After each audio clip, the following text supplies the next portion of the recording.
प्यारे बच्चों, कैसे हैं आप सब। आशा करती हूँ आप सब अच्छे होंगे, स्वस्थ होंगे। स्वागत है आपका इस कक्षा में।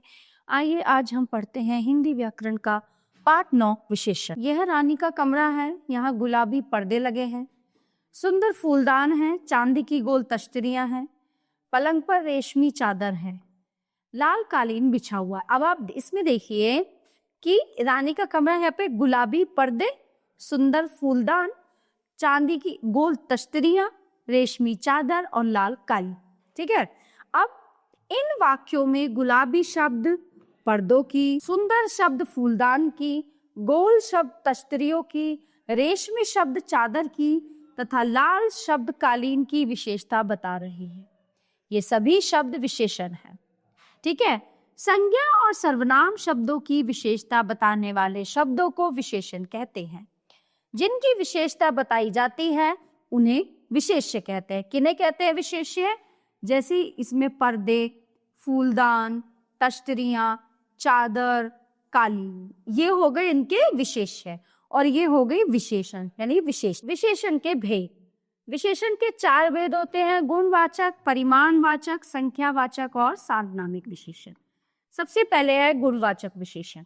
जो विशेषण शब्द संज्ञा या सर्वनाम के गुण, दोष, स्वभाव, दशा, आकार, रंग आदि के विषय में बताते हैं वे गुणवाचक विशेषण कहे जाते हैं। जैसे श्रुति के पास नया पेन है, झलक मोटी हो गई है, सफेद रंग स्वच्छता का प्रतीक है, राम महान थे। संख्यावाचक विशेषण। जो विशेषण शब्द संज्ञा या सर्वनाम की संख्या बताते हैं संख्यावाचक विशेषण कहे जाते हैं। जैसे मेज पर 2 टोकरियां हैं, मेरा घर 4थी मंजिल पर है, 5 केले देना, आज कक्षा में 2 गुने बच्चे आए हैं। परिमाणवाचक विशेषण। जिन विशेषण शब्दों से संज्ञा या सर्वनाम की मात्रा, परिमाण, नाप, तोल आदि का पता चलता है उन्हें परिमाणवाचक विशेषण कहते हैं। जैसे दीनू 20 किलो गेहूं लाया, रेशमा ने 2.5 मीटर का दुपट्टा। ये विशेषण मुख्यतः 2 प्रकार के होते हैं: निश्चित परिमाणवाचक और अनिश्चित परिमाणवाचक। ठीक है। निश्चित परिमाणवाचक: 4 मीटर कपड़ा, 2 किलो चावल, 5 लीटर तेल आदि। अनिश्चित परिमाणवाचक: मुझे बहुत सारा तेल चाहिए, मुझे थोड़ा सा शरबत दो। देखो निश्चित में क्या है, 4 मीटर कपड़ा और 2 किलो है ना, 5 लीटर, मतलब हमें पता है। निश्चित में हमें क्वांटिटी पता है कि हमें क्या कितना चाहिए, लेकिन अनिश्चित में क्या है, हमें नहीं पता, बहुत सारा कितना सारा, थोड़ा कितना थोड़ा, तो ये अनिश्चित में आ जाता है। सार्वनामिक विशेषण। जो सर्वनाम शब्द विशेषण के रूप में संज्ञा या सर्वनाम की विशेषता बताते हैं उन्हें सार्वनामिक विशेषण कहते हैं।